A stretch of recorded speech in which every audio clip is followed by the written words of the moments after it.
Assalamualaikum warahmatullahi wabarakatuh. Halo teman-teman, kembali lagi bersama saya Fitri Ramadhani. Nah, di pertemuan kali ini saya akan membahas tentang VPN tunneling. Virtual Private Network atau bisa disingkat juga dengan VPN secara umum dapat digunakan ketika menginginkan cara aman untuk mengakses jaringan LAN melalui internet dengan menggunakan konsep tunnel.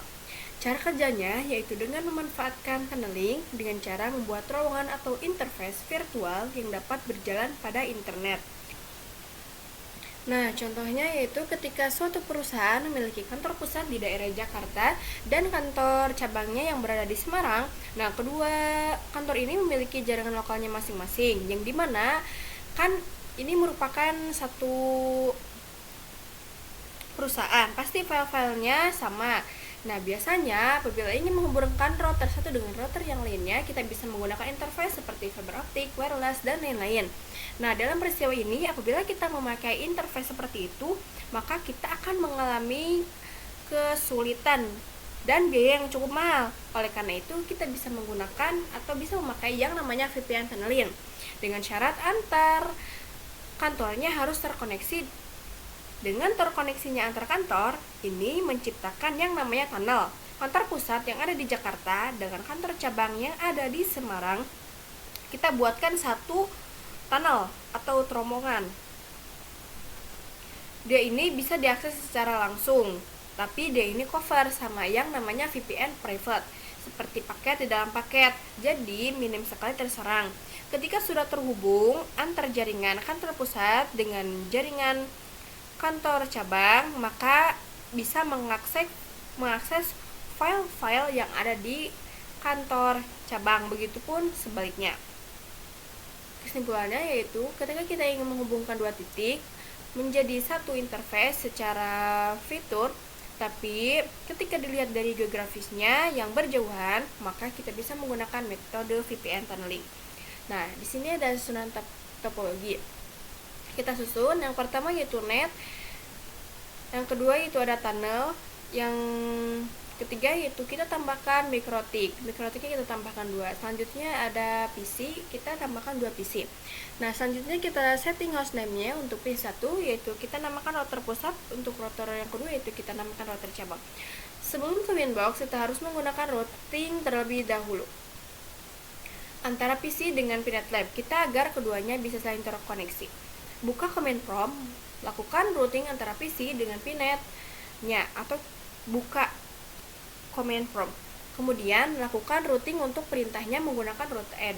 Kemudian definisikan network pada Pinet Lab. Netnya itu untuk cloud-nya ini menggunakan cloudnet, karena cloudnet itu menggunakan IP kelas A yaitu 10.0.137.0 dan masnya 255.255.255.0. Gateway-nya masukkan IP Pinet Lab kita, lalu buka APK Winbox. Kita coba hubungkan antara mikrotiknya dengan APK Winbox. Selanjutnya cek terlebih dahulu mikrotik. Yang pertama, hasil dari konfigurasi WAN dapat IP address berapa. Selanjutnya login, lalu klik admin lalu enter, kosongkan password lalu enter, ketik N lalu enter, lalu cek IP address yaitu IP address print lalu enter, cek mikrotik sama seperti mikrotik 1, lalu koneksikan dengan APK Winbox. Yang pertama, connect ke mikrotik 1, pastikan rumun agentnya kosong, lalu koneksikan dengan mikrotik yang kedua, yaitu sama caranya dengan yang pertama. Kita implementasikan untuk yang router pusat, matikan daya switch client, pergi ke menu IP, lalu ke DHCP client. Kemudian untuk bagian router, pastikan tidak ada yang mengarah ke internet. Kemudian untuk DNS-nya kosong, kita coba masuk ke mikrotik pertama. Karena IP sudah tidak bisa, jadi kita langsung mengkonfigurasi lagi. Klik 2 kali pada router mikrotik pertama, ketik IP root, print lalu kosong, ketik IP DNS, print kosong, ketik IP address, print kosong. Implementasian pertama, penambahan parameter IP address yang mengarah di internet, yaitu Ether 1. Ketik IP address, lalu klik add address, ketik 10.137/24. Yang terakhirnya sesuaikan IP Pinet Lab kalian. Interface-nya yaitu Ether 1 lalu enter. Ketik IP address, print, lalu enter. Masuk pada menu IP root untuk melakukan parameter gateway. Ketik IP root, print, lalu enter. Tambahkan gateway yang mengarah ke internet. Ketik IP root, add gateway. Lihat IP dari net. Bisa lihat dari firmware. Masuk pada bagian DNS. Ketik IP DNS, set servers. Ketik IP DNS, set servers 8.8.8.8 lalu enter. Ketik IP DNS print lalu enter. Apabila sudah terisi, coba kita koneksikan dengan internet. Ketik ping 8.8.8.8 lalu enter. Coba yang menggunakan domain. Ketik ping google.com lalu enter. Selanjutnya lakukan hal yang sama pada router cabang. Selanjutnya ada konfigurasi EOIP. EOIP ini merupakan singkatan dari Ethernet over IP. Nah, EOIP ini adalah protokol pada Mikrotik OS yang bermanfaat untuk membangun sebuah network tunnel antara Mikrotik router di atas sebuah koneksi TCP atau IP. EOIP ini merupakan protokol proprietary Mikrotik, yaitu support terhitung di Linux, namun wajib di-compile manual. Maka wajib memanfaatkan fitur ini, router head of phase dan router di branch of phase. Wajib menggunakan router Mikrotik. Untuk membangun tunnel ke dua kantor cabang maupun pusat meski terkoneksi ke internet.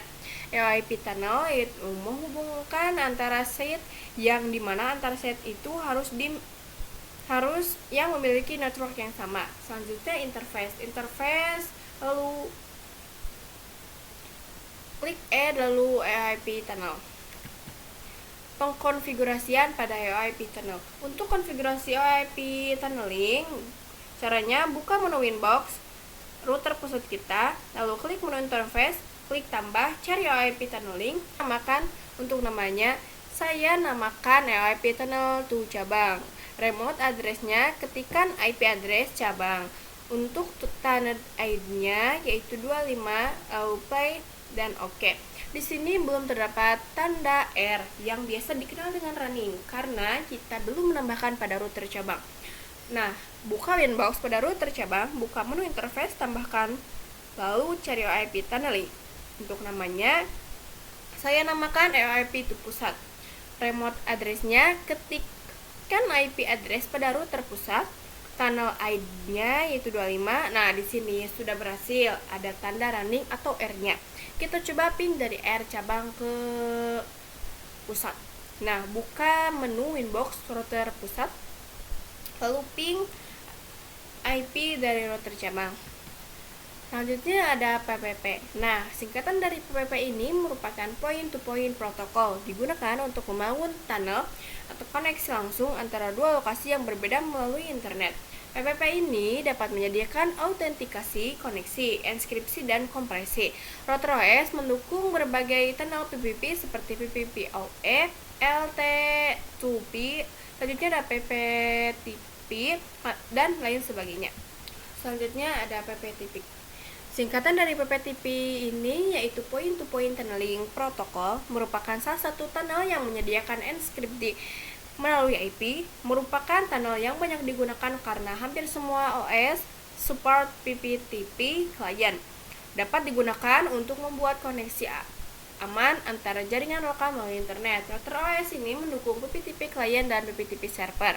PPTP menggunakan port TCP 1723 dan IP protokol 47 GRE, yaitu Generic Routing Encapsulation.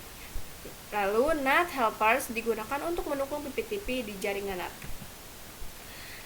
Nah, pengkonfigurasian pada PPTP ini untuk PPTP bekerja layaknya klien dan server.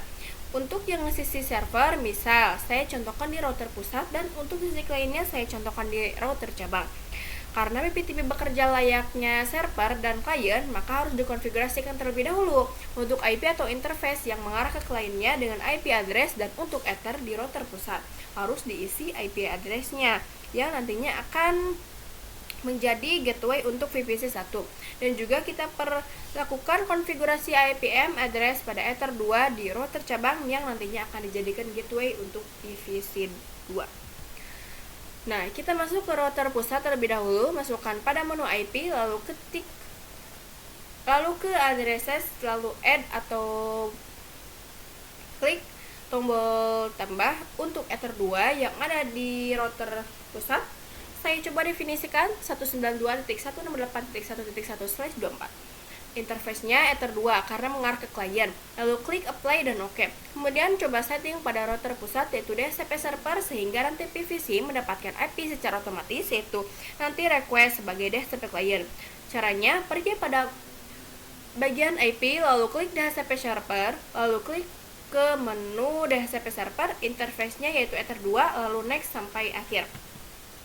Lalu coba request pada PVC1, klik 2 kali pada PVC1, ketik IP DHCP, nanti akan ada pemberitahuan IP address secara otomatis.